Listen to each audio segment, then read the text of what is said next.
Buongiorno. So, Matchday One for Serie A, it's over. And this was a little bit of an atypical match day for Serie A. A lot of the main teams, of the big teams, kind of disappointed, didn't start very good. We had the 6 ties overall. And Juventus profits. Juventus and Atalanta and Lazio won. Juventus did quite a good game with Thiago Motta.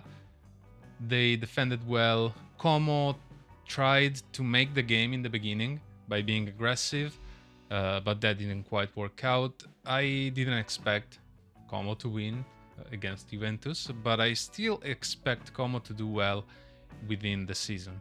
A beautiful goal from Bangula, great goal, and then we are in Cambiaso. Thuram in the middle played very well.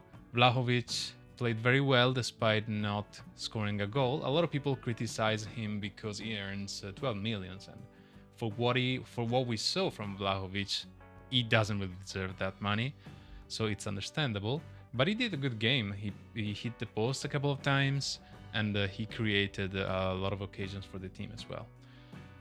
So overall, I will say a positive game for Juventus. I'm not going to talk about Milan Torino because I already talked enough about that match.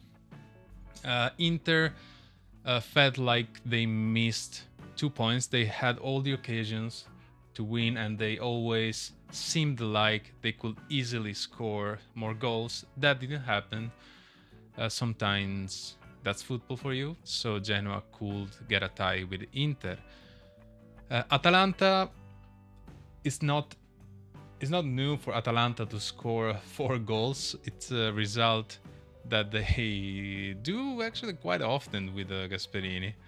They didn't have the full team, as Cup Miners is about to go to Juventus, was replaced by Brescianini, and also Scamacca wasn't available, so we had Retegui, and they both score 2 goals each. Brescianini, great game from Brescianini, always dangerous. Lecce actually had a good start. They pressed a lot. They didn't make Atalanta play very well. But then after 30 minutes or so, they had no more gas and they fell apart. I would say though that Dorgu, I think it's called, the Lecce's striker, played very well. I like him, was like super explosive, and he created a lot of problems for Atalanta defense, but unfortunately he didn't get a goal. So an interesting fact about the match is that when Retegui scored the second goal, Gasperini kind of scolded him because he was relaxing. And so it was like saying, the games starts from now, which is a very good... I don't remember if it was actually from the third goal. But anyway, there was like, it's a really good mindset that Atalanta has. In fact, they score so many goals, and you can see the difference that a coach make also in the mentality of the team. And while they played against Lecce, still this is a good message from Atalanta. I'm not gonna say they can win Serie A, but a lot of people think they have certainly the ability to try and compete for the Scudetto. And I agree to certain points. Like Atalanta always managed to get some great players out of nowhere. They have a great scouting system, and Gasperini is just like the right man for Atalanta. He's been there like 10 years or more. One of the biggest surprises was Napoli losing to Verona 3-0.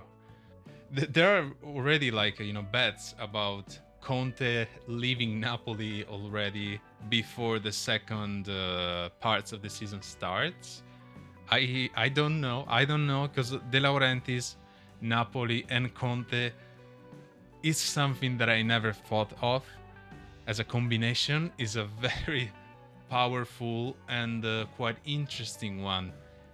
Conte is already complaining, but he always complains about the team. He doesn't have enough players. He wants more from the market. He insists for Lukaku, but I'm not sure about Lukaku, honestly. This Lukaku is not better than Osimhen. Napoli They were too slow in constructing, in the construction part of the game. They were very easy to stop because they were slow. So when Verona applied pressure, all these troubles came up. And then we had Lazio and Roma. Lazio won against Venezia. So Venezia is not a good team. But despite Lazio being in troubles a little bit, they actually did quite good. But we will see on the next matches, obviously. And then Roma. Roma, I was expecting more from Rome.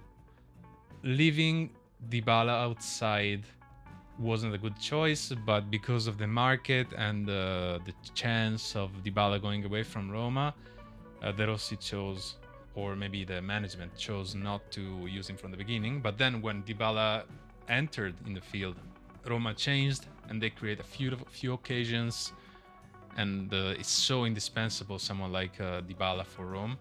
Sule is a great player too. I like Sule. And I also liked Lafay in the midfield. He had quite some good ideas, some good vision, and I'm more interested to see him in more games. The first half was quite boring. There were no spaces, no chances. The only chances were created by the goalkeepers themselves. So in the next match day, we're gonna have Parma against Milan. And I expect Milan to win here. Inter is gonna go against Lecce. I expect Inter to win here as well.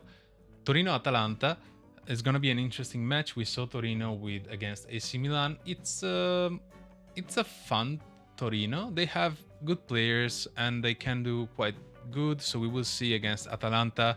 It's gonna be a totally different story from Lecce, in my opinion. Napoli is gonna go with Bologna.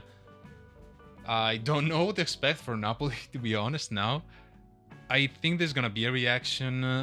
Conte is that kind of coach, but it could go either way. It could be like a great reaction or a terrible reaction, and the teams crumble. I don't know what's happening with Napoli, but they had a squad that won the Scudetto, and now this is so strange.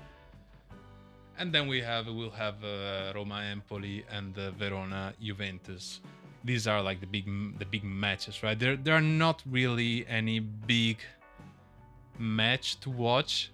Obviously I will watch Parma Milan, and I think Napoli Bologna can be interesting to watch, as well as Verona Juventus, because Verona winning at Napoli, they may have some maybe they're more confident right now and they can like ride this momentum and do well against Juventus. We will see, even though I feel that Juventus is gonna win.